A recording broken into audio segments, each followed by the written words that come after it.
occurred. Oh, there we go. Oh, I guess an error did not occur. We are here. We are live. Episode 2 of Cross Chop. We are live and going. We are both in California. As my last couple days here in Oxnard, I am Nick Harris of 4 Star Telegram. That is John Oding of Pro Football Focus. We appreciate y'all joining us here on episode 2. And if you watched the first episode and you're back here with us for episode 2, we appreciate you even more because you are attempting to put money in our pockets. So I appreciate that. And here I am trying to tweet the link out. So we are going to start out with looking at this preseason game on Saturday. First off, John, did you have any morning rituals for the first game of the season, even though it's largely doesn't matter? Well, I don't know if they're allowed to be talked about on the open web. But yes, I was very excited, the ability to be able to get our hands on some tape, to be able to watch it with my own 2 eyes and not through like the lens of everybody else that's kind of watching. So that's a very cool opportunity. And, usually the first couple preseason games are, I don't want to say I dread them, but that's when, work starts picking up really a lot. Yeah. That's when all of those type of things. So it's just like in my head, I'm like, oh, here comes the avalanche of work that's coming. But yeah, I get it. Being able to do this and having like an incentive and like something that gets me excited and that I get to share my opinions on more than like how many characters are allowed on X and Twitter. So just really excited. And it lived up to expectations. Obviously it's not the best play. I think there was only like 5 or so players that we can expect to contribute this year that were even active for the game. So it's not like we were seeing a preview of the season or something, but it's just fantastic to be able to get eyes on these players in a game setting, really. Yeah, absolutely. Let's dive right into it. We'll start with the first quarter no-show that was the Cowboys offense and defense. So I want to get your take on a couple of things here, John. First 2 offensive possessions, 6 straight passes. I believe it was 2 for 6. They had 2 completions, and you got 1 yard on those 2 possessions. And we have the stats down there, courtesy of our beautiful producer, Caden Gates, who is not in attendance, but he set us all up great today. Total yards in the first quarter, LA 160, Dallas 1. And you see that time of possession difference. I want to first start off with the 6 straight passes. And I understand, again, we're going vanilla. We're going 7-iron here in the preseason. But 6 straight passes, there's a running back battle going on. Don't you want to kind of see like what these guys look like off the top? And if you're Deuce Vaughn, you're like, what the hell, man? I think it showed that what their priority was going into the game. And, they wanted to make a concerted effort to see what Joe Milton really had as in the backup quarterback position, see what he can do in a game situation and see and kind of build from there. And I think that just kind of shows what they're thinking about. I think to me, it indicates that the running backs that weren't in the game, Jadon Blue, Javonte Williams and Miles Sanders, they're going to be the ones getting the majority of the totes. I think if any one of those 3 was active, maybe Jadon Blue, if he wasn't hurt, I think maybe we would have saw more running action so he can get a little bit more experience. But since only Deuce Vaughn and Phil Maffa and Malik Davis were really the only running backs active, I think that they were kind of like, all right, we can, while they're in a running back battle per se for the end of the roster, the reason why they're going to make the roster most likely is going to be special teams work. It's not going to be for how they're toting the ball on a consistent basis. Cause like I said, the top 3 running backs are going to be the ones doing the lion's share of that. So I really think that they were just coming in and they wanted to see what the passing offense they could do. They wanted to see, what if Dak Prescott gets hurt? What is Joe Milton comfortable with in these game situations? How does he react early in a game? How does he react, in these different types of situations that you can create in a preseason environment? And I think what we saw is he had the heater ready. He had the heater ready to go. Boy, did he. That one pass, it was not in the first quarter, but that one pass to Flanoy, I think it was in the second, where he just airmailed him and hit Rowdy on the sideline, basically. I mean, that was bad. That's probably the low light of training camp and preseason for Joe Milton. And I will say, I mentioned this morning to somebody as well. Throughout training camp, these 13 practices that we've had here, and then now this preseason game, Saturday was by far the worst he's been in a Dallas Cowboys uniform. So I don't know if that's a good or a bad thing. And we talked to Joe Milton after the game. He's like, I came out there way too excited. Like, I was way too excited early on. And, I let the nerves get to me. He said, if I had to go back out there right now, I'd be ready to roll. And so, he'll have that chance again on Saturday against Cooper Rush, which we'll get into later in the week, which is going to be hilarious and fun to follow at the same time. But I don't know. I think obviously mentality from a quarterback standpoint matters.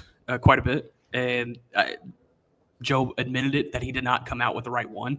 But I think when you understand what the opening script is, to have back-to-back drives, 3 straight passes, I mean, you have to be able to execute a little bit better. I mean, the one that was behind Schoonmaker, then he throws one at Tolbert's knees that almost gets intercepted. I mean, it was a bad start, and I don't feel like he really ever recovered. I will say, well, and again, we'll talk more about Joe Milton. Actually, I'm going to wait on really getting into the deep nitty-gritty of Joe Milton. But overall, first quarter, I think we have to talk about run defense. Because you look at Mozzie Smith, you look at some of the linebacking play. Granted, we'll get into Marist Liufau in a little bit too. I thought he came out and played well. But from a defensive perspective, the safeties were probably the worst thing that I saw on Saturday. And it was even more concerning when you factor in that Marquise Bell was the one playing there in the first quarter. Because this is a guy who they re-signed over the offseason. This is a guy they have confidence in. He used to be a starter on this defense when they needed a guy to fill in at linebacker because they trusted him that much. And now they put him on the back end here at safety. He has the potential to maybe take over for Donovan Wilson one day, and he gives up huge passes across the middle of the field. What was your concern level as far as safeties go? Yeah, for sure. And I think the biggest issue that the safeties had, especially against the Rams play action game, is they were really slow to relate to the receivers in route. You know, I think Damone Clark had a very big issue as well, because kind of when you're playing those play action passes with the crossers coming across, you got to have kind of high-low those routes. The linebacker has to get to a certain depth so that the quarterback has an obstacle to throw over, get to his receiver. So that gives the safety opportunity to get to the ball, to get to a place where he can contest the catch point. And I think both of those things were kind of waning, especially early. I think Damone Clark bit on every run action that they gave. It was kind of really disappointing, in my opinion, to see someone like Damone Clark, who we've heard a lot of good things about during training camp. I thought he really left a lot to be desired, both in the run and against the play action passing game. And Marquise Bell, I think his biggest issue was he was just late to relate to those crossing routes. You know, he was getting bit.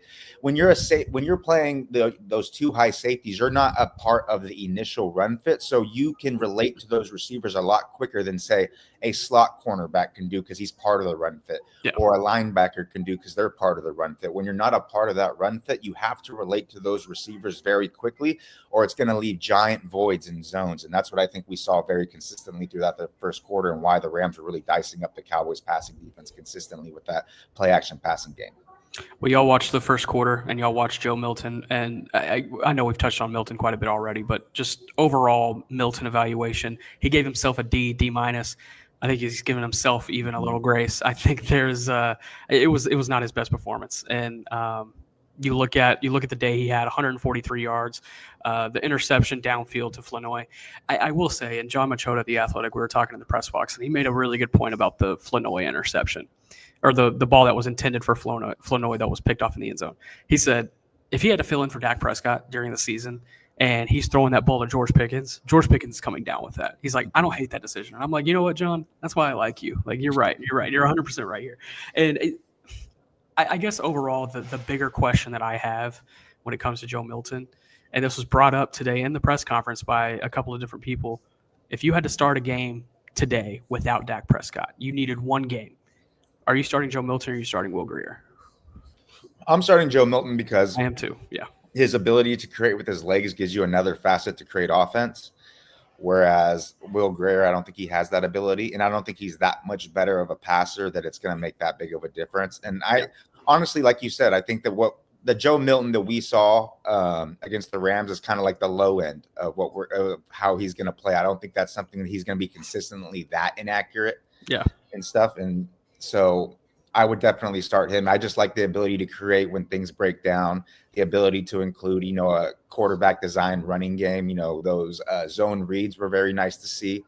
His ability to run, he showed off a nice stiff arm on a couple occasions to create more yards after contact. So those type of things are very valuable for an offense that is without their starting quarterback, where no matter what, it's going to be a little bit tougher for the passing offense, even with George Pickens and CeeDee Lamb and Jake Ferguson and all the weapons the Cowboys have. It's still not going to be as smooth as it would be with Dak Prescott. So you got to have other ways to create offense. And as I'm not sure that's going to be like the traditional running game based on what we've seen thus far. Obviously, we haven't seen the most of the star contributors to that point, the interior offensive line and stuff like that, and the starting 3 running backs. But it's still not an area that I think Cowboys are going to really thrive in the season. So you got to figure out another way to find yards, to be able to move the ball. And I think Milton's legs give you that some will rear well. Other than the legs, what were the bright spots you saw? I mean, for me, it was the big pass to Holden down the right sideline. I thought it was a perfect rail shot, and he has to be able to complete those, especially if, given the opportunity to start during the year. I thought that was probably his brightest spot. I also liked what he did on the Fairweather touchdown. I mean, he had to work off script with Fairweather. That's a guy he just started throwing to a few weeks back. But what were some bright spots for you?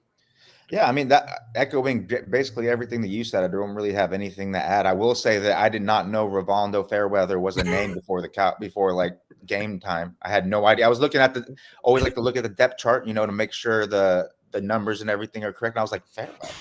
Yeah. I was like, are they joshing me a little bit right now? And then he catches a touchdown. I'm like, they are. Yeah. I had no idea. It's funny. You look at his tape. I felt incompetent. You look at his tape from Auburn, and he is basically a power forward in a tight end's body.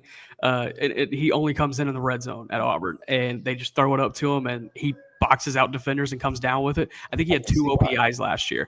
And it was like, well, perfect. That's what we're trying to do essentially without doing it. Mm-hmm. And I thought it was hilarious that the first touchdown of the preseason was a red zone touchdown of Rivaldo Fairweather, because that's where he made his bread and butter at Auburn. Nice job getting those feet in too. Yeah, 100%. I feel like you have friends in high places, John. I need a favor. If you know anybody, if you know anybody at Pro Football Reference, we need to have Joe. You know how they put the little nicknames on the little accounts? We just need Joe Milton to be called The Experience. And from now on, I am only going to be referring to Joe Milton as The Experience, because he is truly the experience. Is he more of an experience than Trey Lance was in the preseason? That was another experience. I think so. Because that was another experience. I'll give you that. But I think he is more of an experience, because we didn't really get to see a lot of the positives on Saturday. But when the positives really start showing up, it's going to weigh with those Flanoy airmails so perfectly. I mean, it's going to be a beautiful experience. Like if let's say he completes that ball to Flanoy in the end zone, we have a full experience on Saturday. That is 100% all it is. I'm ready for it. Speaking of being ready for it, we're moving quick here. And I think it's because we're going to spend a lot of time on this specific topic. Let's get into some defensive tackle study here, John. And we have figured out, behind our beautiful producer, Caden Gates, how to screen share episode 2, and we're already screen sharing. At this rate, we're going to have 1 million subscribers by Friday. So, John, if you want to pull it up, we will get into it. And while you're pulling it up, I think, talking overall about the run game, Schottenheimer commended the effort in the first half, 3.1 yards per carry. I think it was commendable for sure. And that's, again, this is an overall perspective as far as it goes with run defense. But then in the second half, you saw Cody Schrader really turn it up. But John, I'm going to turn it over to you here and kind of just communicate to us, audience, about what you're seeing here and some of the bright spots and certainly a lot of the low spots you saw. Yeah, I want to start with a bright spot because honestly, there wasn't a ton of them against the Rams. You saw a lot of really poor gap discipline. You saw defensive tackles getting moved. You didn't see the kind of quickness out of the stance that you want to see from the defensive tackles in this scheme. But one guy who I thought showed some good stuff against the run, especially when taking on double teams, is Perion Winfrey. He's lined up right here as the 3 technique to the right side of the offense.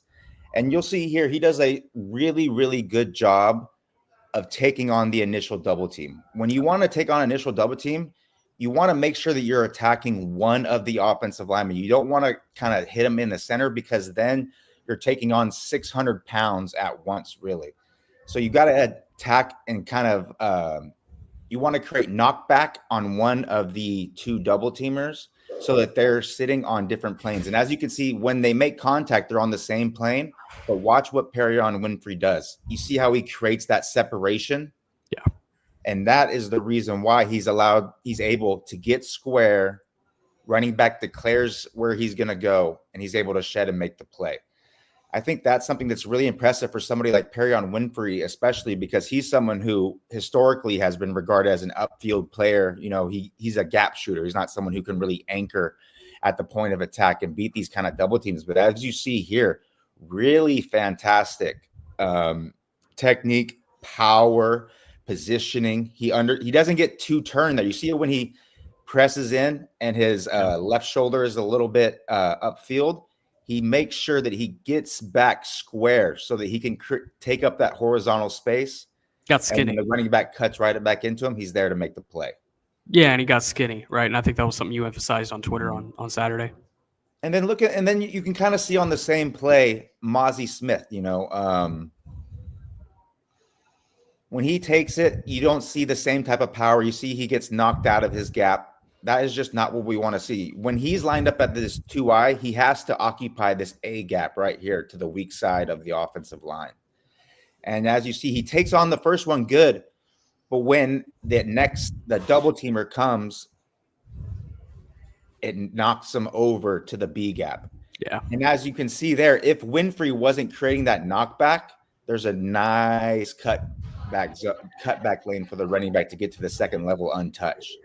So Winfrey, not only was he doing well for his responsibility, he took up his gap, he beat the double team, but he also made it so that Dallas wasn't punished for Mozzie Smith getting displaced out of his gap. And that kind of shows you the dichotomy that was going on with the defensive tackle play. Yeah. And another one that I wanted to show here is Jay Toya. And I thought Jay Toya did a better job than Mozzie Smith. He showed some activity. He showed some violence and stuff. But he was really, really poor with his gap discipline consistently. And this play kind of shows an example. And it's kind of a place where a guy of Jay Toya's size, he's kind of, in my opinion, he's playing a little bit out of position here as a 3 technique, a wide 3 technique especially. He's not really shaded. He's all the way almost over in almost a 4-eye. And as you can see here, it's just way too easy for the left tackle to reach and overtake him. He's slow. Look at how slow he is out of the stance. The offensive tackle is already getting into his first step, and he's just now picking up his hands to get off. And that's just way too easy for the left tackle to be able to reach and cut off. Yeah. And that's going to make life difficult across the run fits of the defense, because if Jay Toya and pre-snap, he's responsible for this B gap. And that means that the linebackers are expecting him to be in this B gap. So most likely this linebacker is going to be here in the A gap, and the safety coming down is going to be here in this C gap. But because Toya gets knocked out of his spot, now we're going to have 2 different defenders kind of occupying the same space. And that's what allows the running back to have the lane to cut back. Yeah, and whoever that safety was crashing down, is that Marquise Bell? I mean, he didn't do any favors either. Is that 14 at the top? I believe so. And he didn't serve any favors here. I mean, you see Drake Stoops taking him on and twisting him look around. At his eyes. How the hell does that happen? And you can see his eyes. It's all about his eyes here. Look at how his eyes drop when he's look right there, when he's making contact. Yeah. He's not seeing his target. So that's why Drake Stoops is able to get inside of him and kind of press and create that running lane. And also what we see here from Jay Toya, the opposite of what Perrion Winfrey did. Look at how he's sideways. When you're sideways, you're not taking any gap. You're not occupying any gap. You need to occupy the horizontal space in the gap and stay square. Because he's so turned sideways, when the running back runs right by his ear hole, there's nothing he can do. He can't shed. He can't do anything to make the play. So that's just, in my opinion, really poor defensive tackle play. And it's something that I've been afraid of for someone like Jay Toya, who's so big, yes, but that horizontal quickness and horizontal movement skills just aren't there to be able to stay connected to your gap consistently against zone concepts like this. Yeah. And I think this is why another reason why the Rams were able to they weren't hitting a lot of big runs, but they were consistently getting 5, 6, 7 yards per run. And these kind of poor gap discipline are the reason why. Couple of questions for you, both kind of on the topic. Do you have any more clips, or is that it? I think that's it for the defensive tackles. Okay. We might be able to get into some more overall study stuff when we get into other storylines, if you have some other clips. A couple of questions for you. First, I guess explain the grade from your perspective. I need to preface that John Owning is not the one that does the PFF grades. Thank you. Yeah, let's make sure that that's broadcasted clear. But could you see the thought process behind the PFF grade for Jay Toya?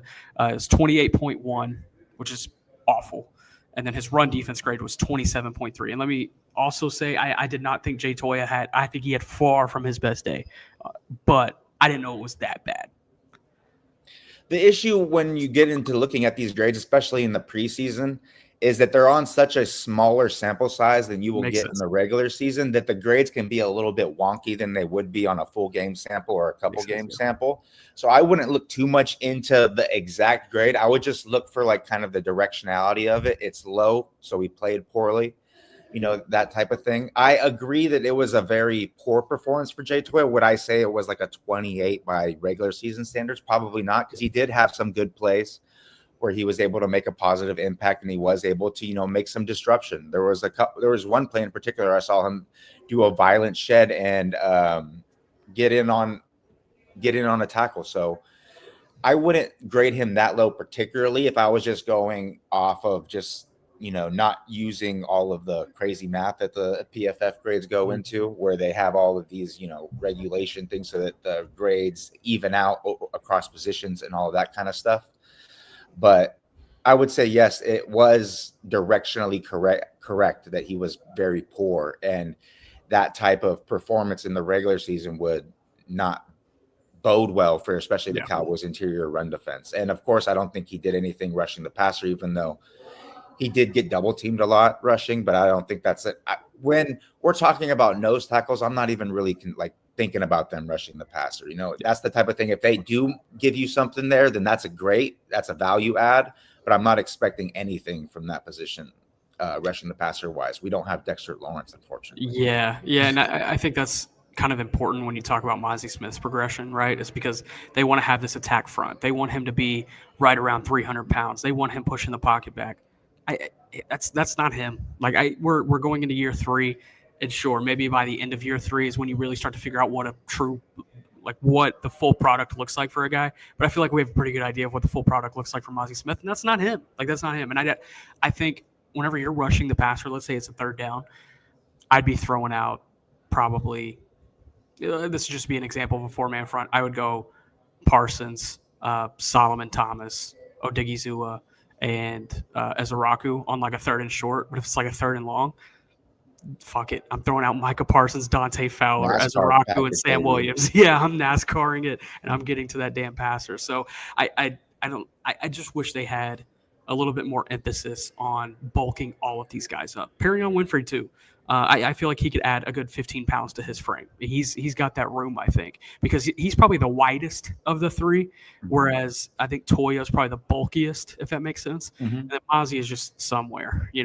That's kind of the story of Mozzie. He's always just kind of somewhere. The disheartening thing about Mozzie is that they've messed with his development progression so much throughout his season, constantly jockeying from different defense to different defense. I thought the defense that Zimmer was bringing in last year was perfect for his skill set. He's never going to be someone quick off the ball, but he's someone when he's, weighing in above, 310, 315, he can be strong. He can create knockback. We saw games last year where he was really fantastic. I think it was against the Giants last year where he was almost dominant. It was his ability to play and get off blocks and, play that gap and a half style where you're reading the offensive line's movement, you're mirroring their movement, you're creating lockout, and then you're shedding to wherever the ball declares. That's his game. But if you're asking him to pin his ears back and shoot his gap, that's just not something that he can really do. It's not something he thrives. It's not something that he does well at all. We saw it against the Rams. He had no juice off the ball, zero juice. Yeah. He was getting, because of that, because he's changing up the way he's playing blocks by trying to shoot the gap, it's creating knock-on issues on his ability to take on blocks. So he's not taking on blocks with the same base that he normally would last year. He's trying to get that upfield movement, but when you're trying to get that upfield movement, it's a lot harder to anchor at the point of attack when you're taking on those double teams or you're taking on those really strong base blocks from big guards and those type of situations. And I just thought he really, really, really struggled in those situations. And the fact that he's playing a little bit lighter this season again, it seems like, and he looks a little bit smaller than he did last year. I just try to get off the ball quicker. It's just cascading issues on top of issues to the point where, I'm someone that I'm trying to evaluate Mozzie given the circumstances that he's been put through. So I don't want to throw him out with the bathwater, so to speak, but it's going to be hard to keep him on the roster if he's going to be contributing the way he contributed against the Rams. Because I would honestly say that he was one of the worst defensive tackles. He just was no impact. And if there was an impact that he was making, it was a negative impact. He didn't make really any positive impact besides maybe I think he had one rush where he was able to create a little semblance of a pressure. Yeah. But again, that's not something that you're paying him, that you want him, that you're really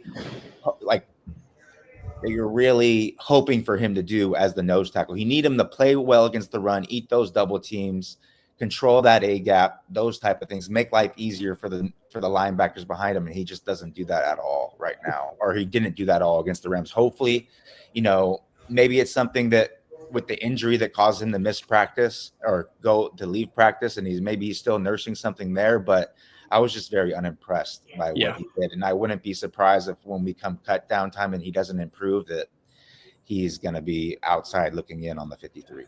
Talking about Mozzie? Yeah. I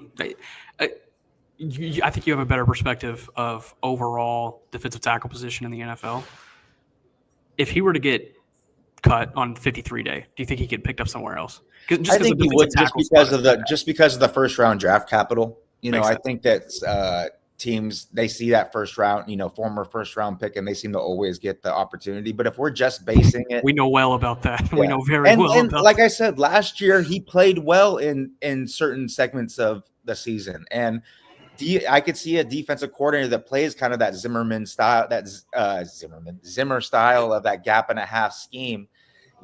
I could see them seeing him and be like, okay, let's bring him in here. Let's try to let him play similar to what he played when he was at his best. Because I think that's really the only avenue that he's going to have towards NFL success. Because in these type of Eberflus, Marinelli upfield schemes, I just don't see it coming, to be honest. Harbaugh would be jumping at that opportunity. Connection. Yeah, and they play that gap and a half style defense, so that would be perfect for him. Honestly, I would not be surprised if he was cut, that he moseyed his way on over to the Harbaugh. So from the performances that you've seen overall in the defensive tackle spot, and just from the clips you've seen from camp and the preseason game, you think there's a case to be made that there are 2 to 3 one-techs better than Mozzie Smith on this roster? Honestly, yeah. I mean, the Cowboys, the problem is there is, but that there's a case to be made for it. Yeah. The problem is the Cowboys just don't have a lot of traditional one-techs. Jay Toya is really the only traditional one-tech. I mean, Denzel Daxon a little bit is a one technique. I think the things that Perrion Winfrey did against the Rams were much more one technique-y, nose tackle-y than anything that Mozzie did. He was able to at least show the ability to take on those double teams, to shed, to take up that horizontal space in his gap, to stay gap disciplined. So I wouldn't be surprised if because they have Osa and Solomon Thomas at 3 technique, if they moved Perrion Winfrey in to be like a smaller jet nose tackle type. Because of how Eberflus likes to play his defense, and he's not, afraid to play with an undersized nose tackle, so to speak. So I wouldn't be surprised there. Honestly, I thought Ernest Brown was better than Mozzie Smith. I thought, he's not technically sound at all, but he plays with violence. He plays with urgency. He's trying to get into, he's trying to swim over. He plays way too tall, and his technique is way all over the place, but he has that urgency. He has that quickness that just Mozzie just doesn't have. So I could see in this scheme that they even kept someone like Ernest Brown over Mozzie Smith.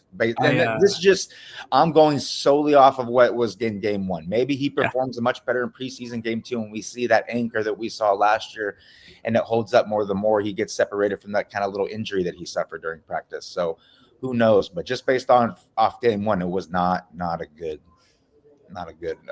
performance at all. I have a nickname for Ernest Brown as well. He's Mr. Ping Pong. So they put the ping pong, not only from a play standpoint, they put that ping pong table in the locker room. He is always by that damn ping pong table. He is always every single day. He's ready for the smoke every day. He's Mr. Ping Pong, and I've never seen him win either. But he's just always there. He is Mr. Ping Pong, and that's really the only thing I know about Ernest Brown. I couldn't tell you one moment in my mind that has popped out at training camp, be like, oh yeah, I remember Ernest Brown doing that. I just remember ping pong, but that's Mr. Ping Pong. I had another question about Jay Toya. and calibrate my thinking here. This is the last topic we'll touch on with defensive tackles. Was his get off encouraging in the preseason game, or am I just looking at it from the perspective of someone who's been watching Mozzie Smith for 2 years? It was encouraging on occasion because, like I showed on that one clip that we were showing earlier, he was also laid off the snap in some situations. So yeah, he was. It wasn't consistent. Was the frustrating thing is he wasn't consistently quick off the ball. He wasn't consistently slow off the ball. It was kind of like a roller coaster, depending on, I don't know if it was something with the cadence that was messing with him or something. A lot of times players will use like the quarterback's mannerisms to be able to tell, when they're going to get the ball, things that are really difficult to see on the TV copy and even in the all 22. So there was some reason why that his get off wasn't consistent, but when it was good, it was certainly much, much better than anything we've ever seen from Mozzie. There was a few snaps where he was able to get off the ball quick, and that's when we saw that violence and that urgency that I was talking about that he flashed. That gives you some hope for the potential upside that he can show. I'm still dubious on his ability to contribute majorly in year one, but I think year two, year three, with his size, his urgency, the violence that he plays for, he's someone who can be a real contributor for the Cowboys defense in the future for sure. All right, let's get into some comments here. Shout out Tom. Thank you, Tom, for giving us a shout here. Biggest concern coming out of the preseason game? I mean, to me, it was the interior run defense because those are all the guys that we're playing are the guys we're going to see on Sundays. It's the only one that really was missing that's going to be playing on the interior defensive line is Osa Odigizua. Am I correct? And Solomon Thomas, correct? Yeah. Yeah, correct. So those are the only two. I mean, from the nose tackle position, especially, we've been going over it here. That's my biggest concern is because if the interior defensive line isn't good, then the overall run defense is really going to struggle to be better than it was last year. And we saw the cascading effects that can have on a defense as a whole, whether it's the play action game, whether it's an ability for them to continue to have short down and distances, how it nullifies a really potent pass rush because they can't pin their ears back because they're in constant run pass situations where they have to check their run. They have to check their run responsibilities on the way to rushing the passer. So if those interior defensive line doesn't play better against the run, it's going to make life harder on the rest of the defense, regardless of it's a run or a pass, run action, RPO, any of those situations. Your interior defensive line has to be playing up to a certain capable level, and the Cowboys I haven't seen their ability to do so yet. Yeah, I think I agree with you. That would be my biggest concern, but just to go for, different purposes, the safety play was bad, like top to bottom. And I thought Elijah Clark had some moments, but even he gave up some big plays before he got hurt. Still awaiting the results of his injury, by the way. There's a chance he's not going to be able to go this week, which would be that would be tough for his progression, just because I know there was so much confidence in him coming out of Syracuse as an undrafted free agent. They gave him the most guaranteed money of all the undrafted guys. So that's certainly something to keep an eye on throughout the week. Let's flip it really quick. Oh, go ahead. Oh, no. I think we're going to the next topic, and that's what I wanted to talk about as another big concern coming out of the preseason game. Go ahead. Is the cornerback position. I think especially, that third corner or slot cornerback position, it's really I think it's really worrisome, but there is, I think, a little bit of a light at the end of the tunnel there. You know what I'm saying? So yeah. As far as like the starting slot corner, Keemon Hall, I mean, my guy had a rough outing. I think he did. He did not show the skills necessary to be an effective slot corner, a starting slot corner, or a contributing slot cornerback in a regular season game as of right now. He's just way too loose at the break point. He was consistently giving up a lot of separation in those situations, and that was allowing the Rams to create a lot of easy offense where the receivers are making catches uncontested, and that's just not something you want from your slot cornerback. But one player who I thought did perform pretty admirably, your guy, Mr. Hot Take, Zion Childress, I thought he showed something very, very intriguing. I thought that he was the one slot cornerback who played because Izzy, we hear Izzy Mukwamu talked about being a slot guy, but in the game he was playing almost primarily outside. Yeah. So as far as the slot corners that played in the game, Zion Childress was definitely the one that was the stickiest in man coverage. He was able to stay sticky. There was a play where the Rams were running a 10-yard out route, and Zion Childress was in off coverage, and he was able to stay capped on that and then drive on that out, and he gave up zero separation. And Stetson Bennett was locked in on Zion Childress's man on the slot receiver. He wanted to throw, but Zion Childress gave him no window. And so Stetson Bennett had to take the ball, tuck it down. I think he got like a 2-yard gain on a scramble. And that's exactly what you want from your slot cornerback. Now, I will say that Zion Childress's spacing on his spot drop zone coverage was a little bit wonky. He wasn't really relating to how the defense was supposed to be spread out. He's kind of just like backing up in like straight lines rather than melding with the quarterback's eyes like you're supposed to be when you're spot dropping in zone coverage. Is that part of just being his first spacing? Is that part of just being his first NFL action? I think so. I think so. It just comes from the inexperience. Yeah. But as far as the man cover stuff, and another thing that really impressed me was his willingness to stick his nose into the running game. I mean, when we saw him eliminate that end around, that was fantastic. But besides that, he was willing to take on blockers. You know, slot corner. One thing that Jordan Lewis did so well is that even though he gave up such a big size difference to, you know, pulling blockers, tight ends, those type of guys in the running game, he was unafraid to throw his body in there and to create disruption, to create destruction in there, to jumble up and create, you know, garbage that a running back has to navigate through. And that's going to allow, you know, your linebackers to pursue over and make plays. And I thought Zion Childress was doing stuff like that exceedingly well against the Rams. So I was very, very intrigued by him. I'm not sure he's going to be someone, you know, who you're going to think he's going to be a great slot corner from day one. But I think definitely moving in the future, he has a bright future potentially as a slot corner. And he's someone who could be a contributor there until Trevon Diggs is healthy enough to where you can play, you know, Elam, Diggs, and then Bland in the slot type thing. This is my favorite play from Zion Childress. And shout out to our guy Dan Rogers on Twitter. Y'all can see this all right? Everything good? No, it's not showing up. It's not showing up? At least not on my. Hold on. Oh, I got to add to stage. We're still figuring this shit out. There we go. We're going to figure this shit out one of these days. You feel me? All right. So we got Zion Childress. Can y'all see my cursor by chance? No? Okay. We got Zion Childress right here in the slot. Mm-hmm. And he's going to step up on this jet sweep and absolutely lay a hat. There we go. We got him circled there. This was my favorite play from him. I mean, there's just the identification so quick and then wrapping him up one-on-one. I know it's Drake Stoops. We're not talking about Tyreek Hill here.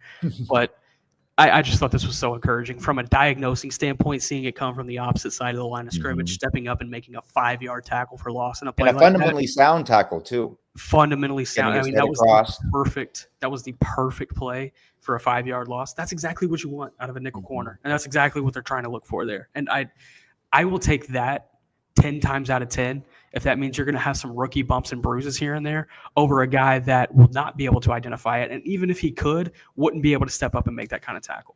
And look, I like Keemon Hall and I like Israel McQuamu. I think they could both be serviceable for the first few weeks of the season, but I don't think either of them are as physical as Zion Childress. Mm-hmm. Totally agree.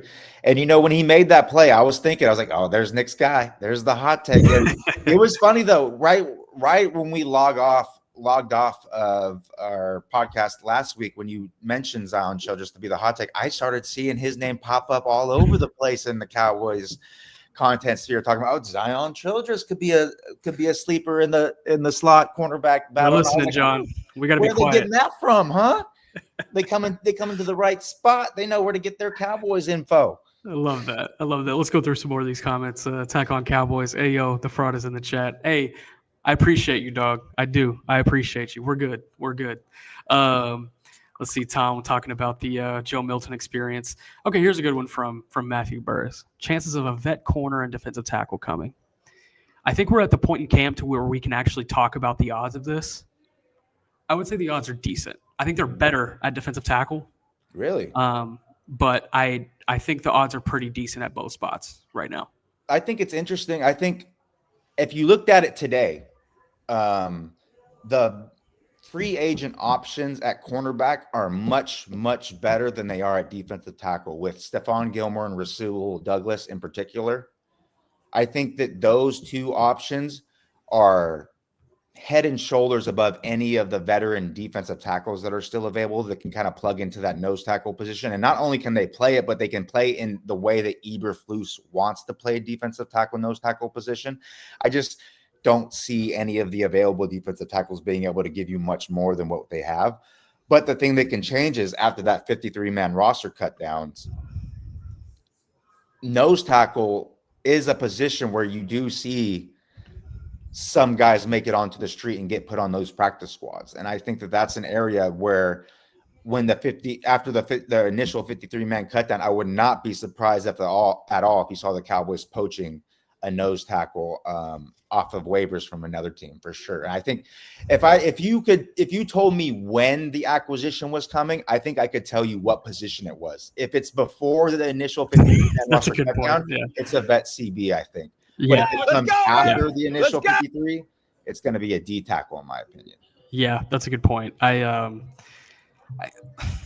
Linval Joseph experiment, how likely is that to happen? I think probably could. I mean, he's been here, he understands it, but I think they can do better. But the thing is about Linval, he's another guy. He plays in a Zim style defense like Mozzie. Yeah, I think if you bring him in, you're going to be creating the same issues. He's older, he's slower. Yeah. He's not going to be getting up the field off the ball, he's not going to be doing the things that Eberflus values in his nose tackle in this scheme.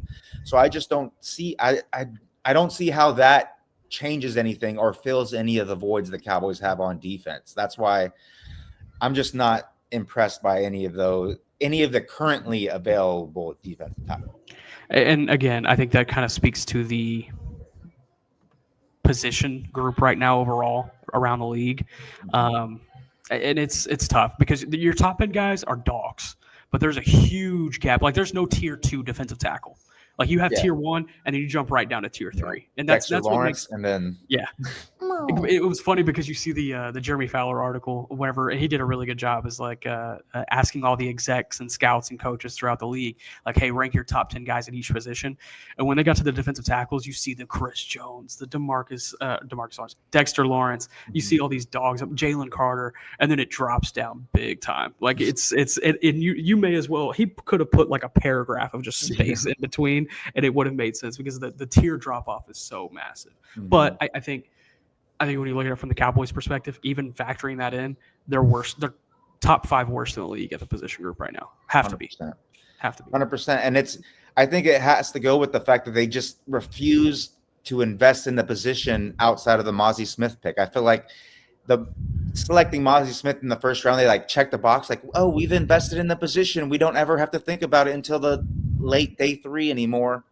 Yeah, and that's just not the way it's going to go. And that's in today's NFL, when you see a lot of the best defenses, look at the nose tackle position, and you will see they all have capable and competent players, and sometimes they even have way better than that. And it just makes life so much easier on the rest of your defense when you have a nose tackle that you can consistently trust to stay in their gap, to take double teams, and those type of things. So it just consistently makes life extremely hard on the Cowboys linebackers. I think that's why I've been kind of viewed as someone who makes excuses for kind of the linebacker position, the issues the Cowboys have had, because they have just been hamstrung for dating back to, I don't even know, to the Jay Ratliff days, basically. Yeah. They haven't had that guy up front that they can consistently trust. And it's not a coincidence that when we get really good production and play from the nose tackle position, it's also the games where our linebackers play the best. Yeah.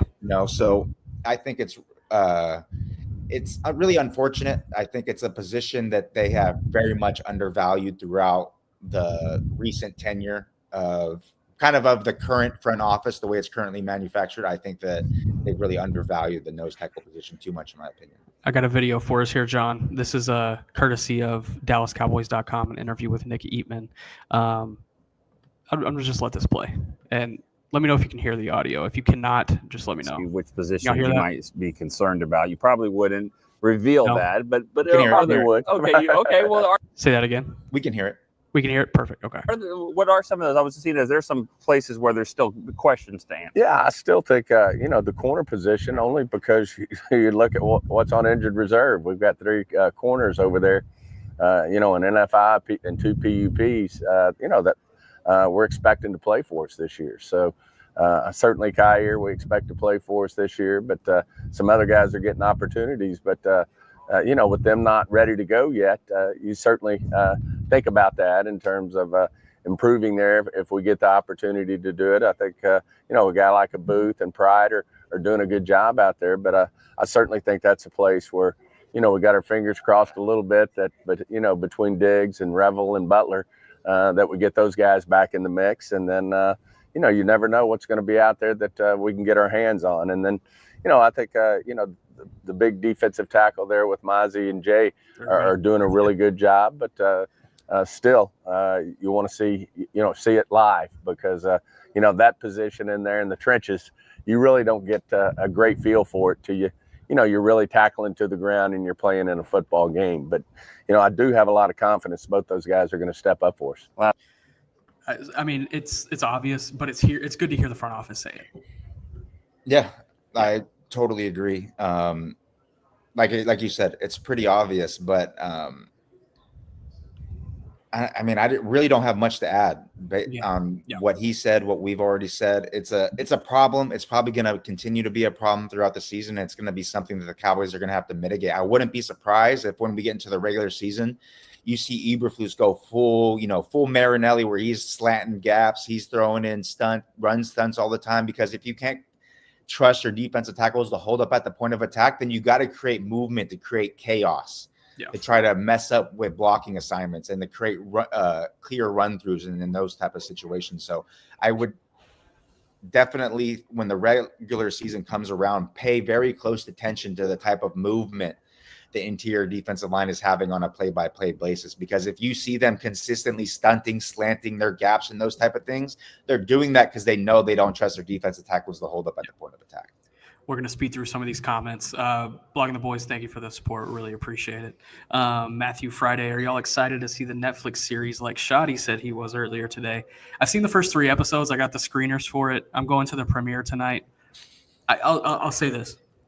It's good. It's really well made. And if you don't know a whole lot about the 90s Cowboys, there's so much information in there, and it's really cool to see some really great footage.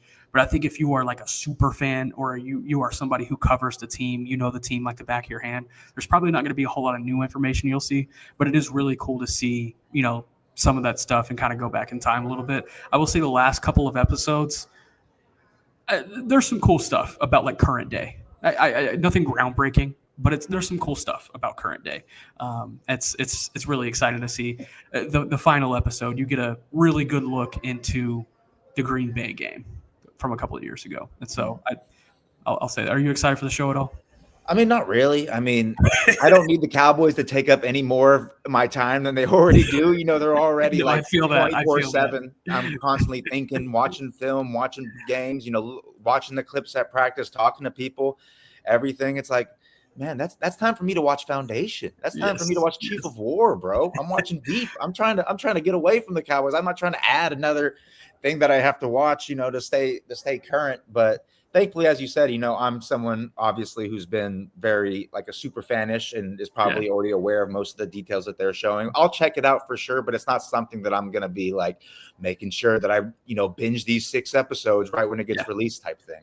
It is really, really, really well made, though. I will say that the production value is incredible. I just started season 4 of The Wire. I don't know if you've seen The Wire, but that's been my getaway content here at camp. There you go. What's up, E. Mendoza? Appreciate you checking us out. Sean L., thank you for the love, and we will be having film sessions throughout the year. Now that we got this shit figured out, it's happening. I wanted to talk about a couple more kind of takeaways that we can do on our last thing of other storylines. For sure. I'll mention them both at the beginning, and then I'll talk about one, and you got to make sure to bring me back to talk about the other. I got you. I'll talk about the offensive line for sure. Nathan Thomas, Asim Richards, TJ Bass were very intriguing, and I thought a lot of things they did are worthy of discussion.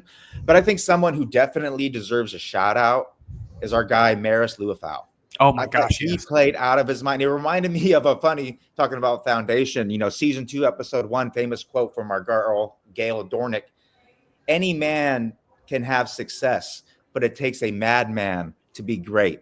And Marist Liufau plays like a goddamn madman on the field, the way he's He hitting and does. being physical all over the place. He was taking on blockers. He was laying big hits. The thing that I loved about him was his run fits were really consistent and good. Yeah. You know, in the past, last year as a rookie, his run fits are kind of all over the place. He was kind of like see ball, find ball. Not, I have to make sure I'm playing my gap to keep the defense gap sound, so if the running back cuts back, it's not going to be into a giant void. He was doing a really good job. And also in coverage, his spacing in coverage was good. The way that he was melding with the quarterback's eyes and everything was fantastic. It really just made me super excited for when DeMarvion Overshown is going to be healthy. You're going to have those two, you know, hype beasts just running around that defense, making plays, being physical, being fast, and kind of feeding off each other's energy. The thing is, you can only put 3 on the field. Like, what are you going to do? I mean, that's going to be an interesting question. It's like Sanborn and Murray, whether they know it or not, they're in a competition until Overshown gets back. Because when Overshown gets back, Liufau's made his way onto the field. You probably only really have like one guy there in the middle, and it's going to be Murray or Sanborn. Here's a great play, I think, that really just shows the physicality and him coming downhill. Poor Drake Stoops trying to block our guy Marist Liufau, but he just comes downhill. Same foot, same shoulder. But the thing is, it's not only violent, it's technically sound. A full screen it for us, John? Oh, yeah, my bad. You're good. You're good. Still a rookie here. Yeah, we're still watch, he goes same foot, same shoulder, but when he goes, look at that, stays square. He doesn't get turned, which is what you see a lot of linebackers, especially young linebackers. That's how you block Drake Stoops. That's how you shut off a block from Drake Stoops, Marquise Bell. Exactly. And then he makes the tackle. Really good stuff. That's the type of thing that I think is really, really exciting. And I think moving forward, especially early in the season without DeMarvion and Overshown, he's going to be able to kind of contribute that energy, that urgency that, you know, DeMarvion Overshown plays, where he's making plays sideline to sideline. He's chasing down guys all over the place. I think Liufau can kind of fill that void while Overshown recovers from his injury. I am super duper excited for what he's going to do in the regular season with a full allotment of snaps, you know, and playing next to guys like Jack Sanborn, you know, doing those type of things. I'm very, very excited. I think that he definitely deserves notoriety, and I think that he was honestly, probably, in my opinion, the best Cowboys player, regardless offensive defense, against the Rams. I agree 100%, and it showed on the opening kickoff. I mean, from there, and that's another big thing.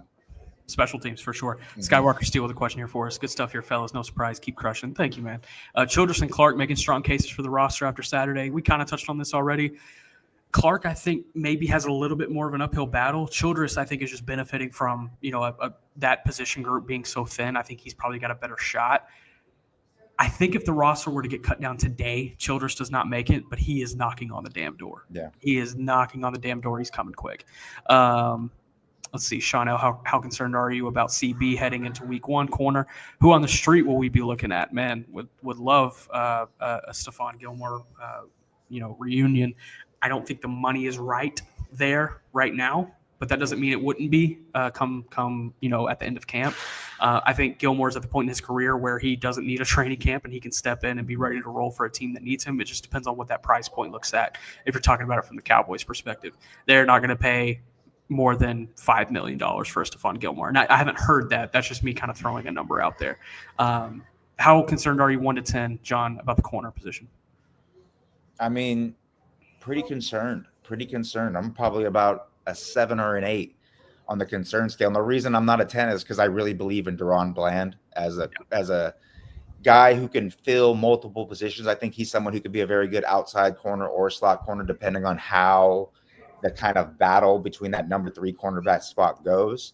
Yeah. I think Kyer Elam is serviceable for sure. I think he's a average starting corner, second number 2 corner in the NFL. So I'm not really like super worried there. Do I think he's going to be lights out? Do I think he's going to be fantastic? No, but I think he can get the job done, especially while you're waiting for Trevon Diggs to get back and healthy. But then when Diggs gets healthy, not all the issues are solved because he has to have a ramp up period. How is he going to be immediately coming onto the field, not having that practice time, coming off of injuries? Is he going to still have that explosiveness? Is he still going to have, what he does so well is his ability to read routes and route recognition. Is that trait going to be tuned up enough early in the season when he hasn't been getting the reps throughout training camp, those type of things? So it's definitely a scary position for all. The one thing that helps is I think the Cowboys are going to have a really, really good pass rush, obviously, and that makes life a lot easier on the cornerbacks, especially the outside cornerbacks.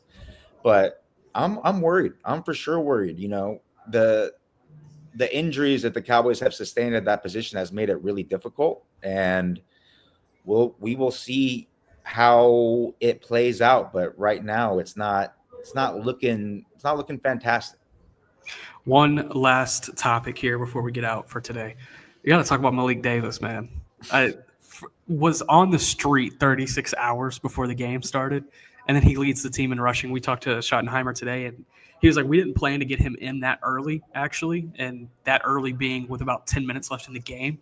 But he got 7 carries for 63 yards, was the team's leading rusher, and just a really cool story for a really good dude. I've had the chance to talk to him a couple times in the locker room in his first stint with the team. He was on the practice squad all last year and kind of forgotten about largely, even in a year where the running back position took on so much scrutiny. I mean, Malik Davis's name never came up, and now here he is coming back in the building and being like, yeah, y'all remember this? I run this shit. So it's good to see Malik Davis come back in the building and shine. I asked him today, how do you weigh rewarding a guy like Malik Davis who just got here 36 hours before the game versus, some of these guys that have been here and competing all throughout camp and have been stacking consistent days. I think about like a Jadon Blue, right? And they're going into this game against Baltimore. Let's say Blue is healthy. He's going to play. How do you weigh giving Davis reps versus Blue when Davis has really only been here less than a week? That's going to be tough. But, those are decisions I don't have to make, fortunately. Yeah, I think Malik Davis showed what he showed, in previous preseasons. He runs with a lot of physicality. He runs with urgency. He doesn't necessarily have the most juice. His reads aren't going to always be super clean or super right, but he's going to make it at 100%. He's going to bring the physicality. He's going to attack tacklers. He's not going to be passive when he's meeting defenders in the hole.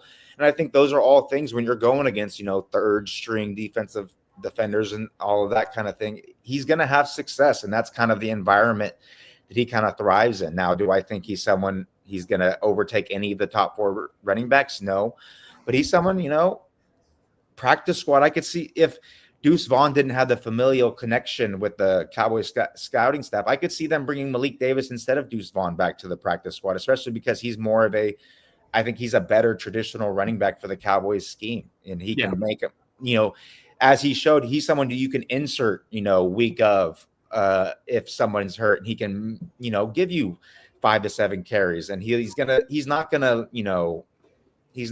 diminish your running game. He's gonna get what's blocked, and he may even get a lot more just because of how physical and angry he runs. He kind of reminds me of like a poor man's Isaiah Pacheco a little bit. I like that. I like that a lot, actually. And Pacheco was a 7th round pick in his own right. Malik Davis undrafted, so they weren't too far off as far as, college value. We're going to have one more episode this week. I haven't quite figured out when. I think we're going to do it Friday. We're not typically going to be doing episodes on Friday, but I begin my trek back to Texas on Wednesday, and I got a long drive to make, so I think we're going to make it Friday. But prayers up for you, my man. Good luck. Thank you. I might need it. But one guy that you did not see play on Saturday that you were looking forward or hoping to see against Baltimore, not named Tyler Booker. Oh. Yeah, I saw you had it ready. I saw the smile on your face. I was like, I'm about to stack it. But no, probably one of, hopefully we get to see a Jadon Blue or a Javonte Williams or a Miles Sanders. I would really like to see those, especially because you don't get to see much. You can't really evaluate much in a training camp environment with that position, especially. So those are the guys I would say that I really want to see and I'm looking forward to see. The rest of them, like Jake Ferguson, Pickens, CD, Dak, I'll see you guys week 1. I'll see y'all week 1. Yeah. Don't worry about it. I'll be fine over here evaluating these 2nd and 3rd stringers. So. I do not want to see Marist Liufau. Yeah, there you go. Yeah. Don't need to see him no more. That would be a bad injury if oh my God. That's like a sneaky injury that if it happens during the preseason that could have been prevented, that would suck.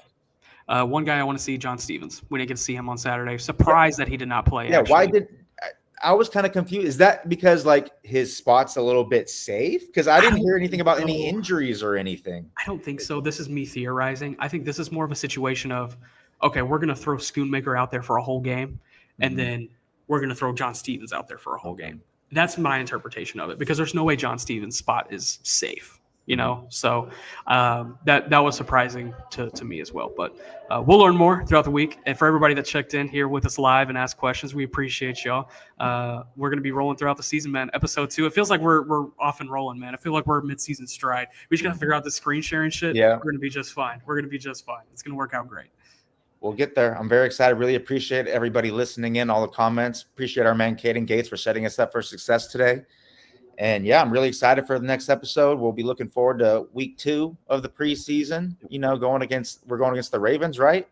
Yep. So should be a fun game. Should be a fun situation. They'll be back in Dallas, Yes, sir. believe so. Yes, sir. So that will be fun. And we'll miss you on the West Coast. That makes scheduling a lot easier when we're both on the same time. It does. But it'll be fun. It'll be best coast and mid coast. Let's go. All right, for my phenomenal co-host, John Owning, thank you. Appreciate you. And shout out to our producer, Caden Gates. He set us up for success, like John said. I'm Nick Harris. We'll see y'all on Friday. Appreciate y'all checking out the Cross Chop podcast. Stay blessed, everybody.